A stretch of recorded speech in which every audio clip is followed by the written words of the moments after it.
Halo Rebahaners, dimanapun kalian berada. Gimana? Udah pasang wifi sendiri?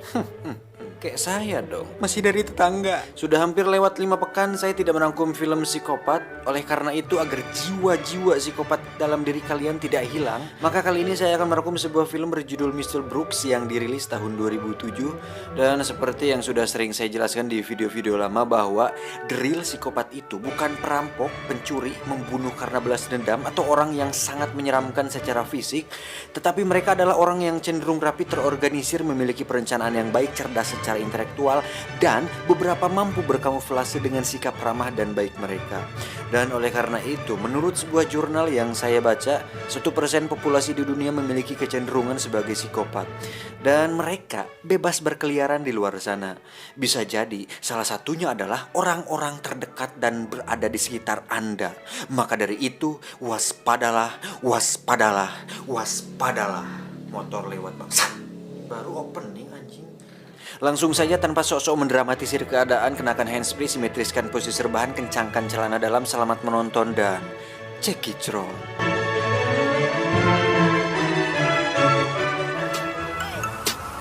Get it when I get back.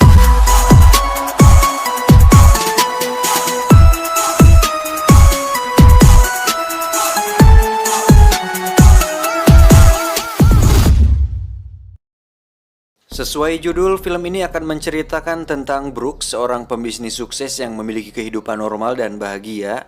Yang orang-orang tidak tahu, Brooks ini memiliki kecanduan untuk membunuh sejak remaja dan sudah membunuh ratusan manusia sejak itu.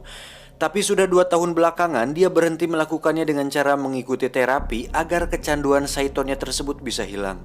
Masalahnya, kecanduan yang dialaminya bukan semata-mata keinginannya sendiri, tetapi Brooks juga memiliki alter ego atau kepribadian ganda bernama Marshall yang terus menggodanya untuk melakukan pembunuhan lagi. Pada adegan ini, Brooks menerima sebuah penghargaan yaitu Man of the Years berkat kesuksesan dirinya dalam dunia bisnis. Saat perjalanan pulang, di sini kita bisa melihat sosok Marshall yang tadi saya sebut. Secara visual kita seolah bisa melihatnya sebagai seorang pria parubaya, namun sebenarnya itu semua hanya ada dalam pikiran Brooks. You're the fucking man of the year. No, Marshall, I said no. What's wrong? Untuk merayakan pencapaiannya, Brooks dan sang istri memutuskan untuk makan malam di sebuah angkringan. Di situ Brooks melihat pasangan yang tengah dansa di sebuah gedung dan sepertinya pasangan tersebut cocok untuk dijadikan korban. Sesampainya di rumah, Brooks pun dilema antara akan melakukannya lagi atau tidak. Namun, Marshall terus menggodanya dan pada akhirnya Brooks melakukannya juga. Brooks pun masuk ke ruang rahasianya di mana di situ terdapat banyak pakaian, perlengkapan, dan semua yang dibutuhkan untuk membunuh seseorang.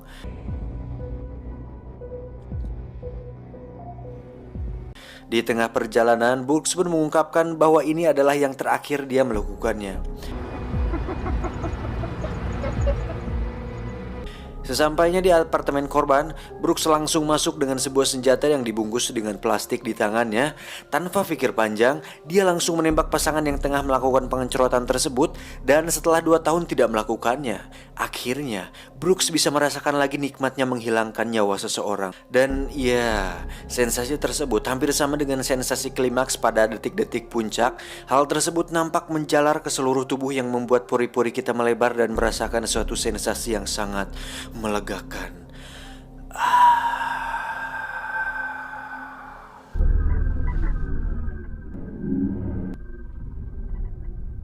Namun sialnya, Brooks kali ini melakukan satu kesalahan, di mana pasangan tersebut ternyata memiliki kebiasaan melakukan pengencerotan dengan tirai terbuka. Skenario terburuknya adalah bisa jadi ada seseorang yang melihat atau merekam kejadian tersebut. Namun semoga itu tidak terjadi. Tiba di rumah, Brooks pun membakar semua pakaian dan bukti kelakuannya tersebut. Dan itulah alasannya kenapa Brooks selalu aman sampai sekarang. Bahkan detektif dan kepolisian pun tidak mampu menemukan satu bukti dari pelaku pembunuhan tersebut. Di sisi lain, Brooks terlihat mengikuti terapi yang selama ini dijalaninya, yang pada faktanya itu semua hanya sia-sia saja. If you were honest, you'd step up there and say, "Hi, I'm Earl. I killed 2 people last night." Saat sedang di kantor, Brooks didatangi anak gadisnya yang bernama Jen. Jen sendiri sebenarnya sedang berkuliah di sebuah universitas dan tinggal di asrama. Namun di situ dia memutuskan untuk berhenti kuliah dan meminta Brooks untuk memperkerjakannya di perusahaannya. Tak lama sekretarisnya masuk untuk memberikannya sebuah amplop dari seorang tamu yang menunggu di luar. Saat dibuka, isi amplop tersebut adalah foto-foto dirinya saat membunuh pasangan di apartemen kemarin. Mampus loh. Dan sesuai dugaan, hal tersebut akan menjadi sebuah masalah besar. Brooks pun meminta Jen pulang, kemudian menemui tamu yang memberikannya amplop tersebut. That's why I didn't want to do the dance couple. If he tries to shake us down, we kill him. Period. Dan perkenalkan, ini adalah Smith. Dia merupakan seorang pekerja kantor biasa yang memiliki hobi fotografi. Smith juga kebetulan tinggal di sebuah apartemen tepat di samping gedung apartemen pasangan tersebut. Ternyata tujuan Smith menemui Brooks bukan untuk memerasnya, tetapi meminta Brooks agar mengajaknya di setiap pembunuhan yang akan dilakukannya. What the? Smith mengungkapkan bahwa dirinya sudah sejak lama mengintai pasangan tersebut dan mengambil foto mereka saat sedang melakukan pengencerotan. Tetapi saat dia melihat Brooks membunuh pasangan tersebut, Smith merasakan suatu sensasi yang belum pernah dia rasakan sebelumnya. Smith pun mengatakan bahwa dirinya tidak akan melaporkan Brooks ke polisi asalkan dia diajak saat Brooks ingin melakukan pembunuhan lagi. Satu alasan Brooks tidak akan membunuh Smith adalah karena Smith memiliki salinan foto tersebut yang disimpannya di suatu tempat. Dan mau tidak mau, Brooks pun harus melakukan pembunuhan lagi demi memenuhi keinginan Smith tersebut. Dan semua akan menjadi lebih menarik sekarang. Then I'll see you tomorrow night, Mr. Smith.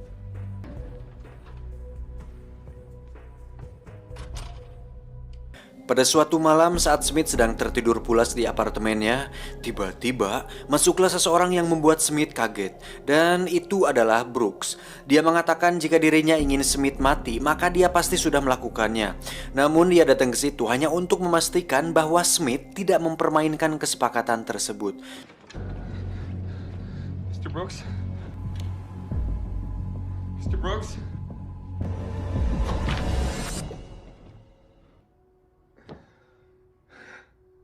Kembali ke keluarga Brooks. Sepulangnya dari kantor, akhirnya Jen jujur bahwa dirinya ingin berhenti kuliah bukan karena ingin bekerja di kantor Brooks, tetapi karena dirinya hamil dan pacarnya tidak mau tanggung jawab.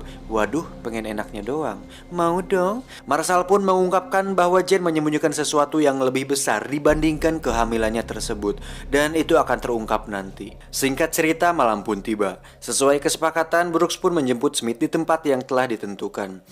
Maybe I should pull over there and pick him up.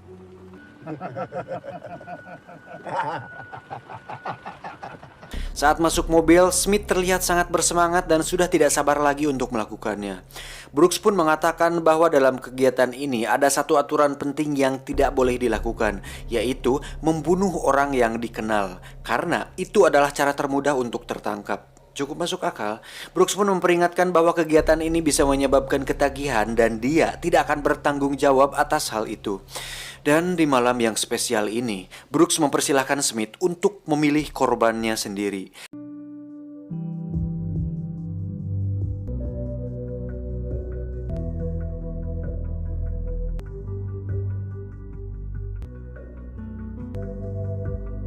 Saat sedang berkeliling mencari korban, tiba-tiba ada sebuah mobil yang menyalip mereka.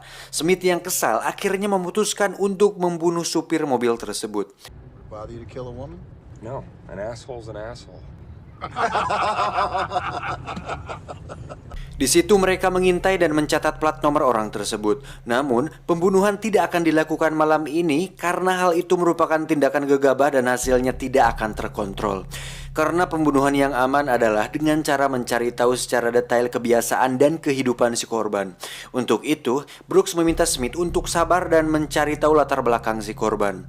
Hal tersebut pun membuat Smith kecewa.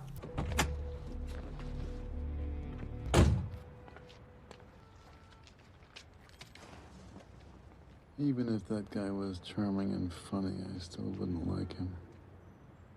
Esok harinya saat Brooks sedang berada di rumah, tiba-tiba datanglah seorang detektif dan polisi yang ingin meminta keterangan kepada Jen anaknya. Karena ternyata beberapa hari yang lalu terjadi sebuah pembunuhan yang menimpa salah satu mahasiswa di kampus Jen. Dan dari sini akhirnya terungkap bahwa Jen ingin berhenti kuliah dan meninggalkan kampusnya karena dia sudah membunuh pemuda yang telah menghamili dirinya. Hal tersebut diperkuat ketika Brooks melihat langsung saat Jen diinterogasi. Di situ Brooks pun terlihat sangat sedih karena ternyata yang dikhawatirkannya selama ini akhirnya terbukti, di mana kebiasaan buruk dirinya ternyata menurun kepada Jen.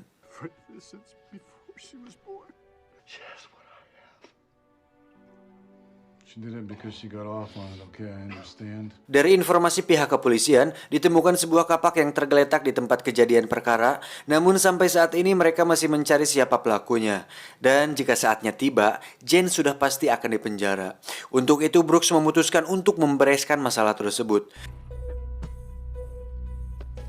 Singkat cerita, Brooks pun menyamar dengan menjadi orang lain, kemudian pergi ke TKP, lalu mengambil barang bukti berupa kapak tersebut lalu membuangnya. Sehingga satu masalah sudah beres, dan kini tinggal masalah dengan Smith. Do you love me, Jane? Of course I love you, Daddy.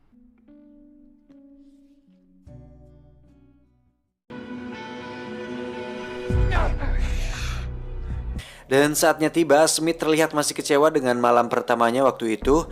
Namun kali ini Brooks akan benar-benar melakukannya, di mana dia memilih sendiri pelakunya. Tak menunggu waktu lama, Brooks pun membawa Smith ke sebuah rumah, lalu masuk dan bersembunyi di sana.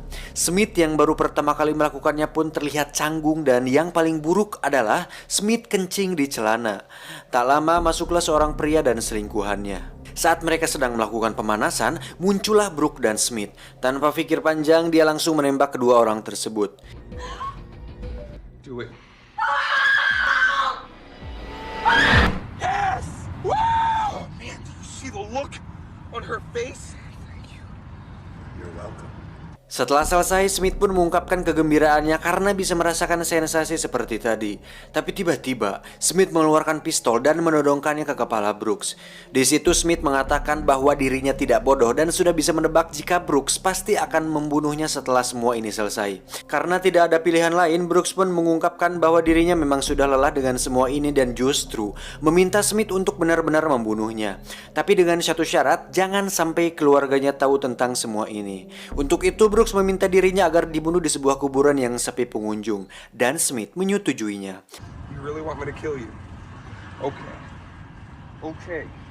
I understand.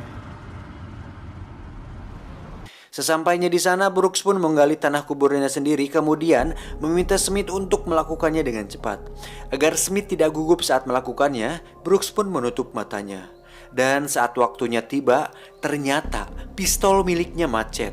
Dan sudah pasti itu semua adalah rencana dari Brooks. Brooks pun mengungkapkan bahwa dirinya diam-diam sudah masuk ke apartemen milik Smith lalu mensabotase pistol miliknya. Kemudian Brooks meminta maaf karena dirinya berubah pikiran dan tidak ingin mati malam ini. Lalu dengan skop di tangannya, Brooks menghantam Smith hingga membuat lehernya sobek, dan Brooks pun menguburkan Smith di sana. Dengan semua yang sudah terjadi, membuat Brooks sadar bahwa kebiasaannya ini mungkin tidak akan bisa dihentikan, tetapi dapat dikurangi. Dan saat masuk ke kamar untuk mencium Jen anaknya, tiba-tiba Jen menusukkan gunting ke leher Brooks hingga darah muncrat kemana-mana. Entah apa alasannya, Jen sepertinya mulai kecanduan membunuh sehingga dia melakukan hal itu tanpa pikir panjang. Faktanya, itu semua hanya mimpi. Dengan semua yang telah terjadi, pada akhirnya Mr. Brooks akan melanjutkan hidupnya sebagai psikopat yang bahagia dan sejahtera.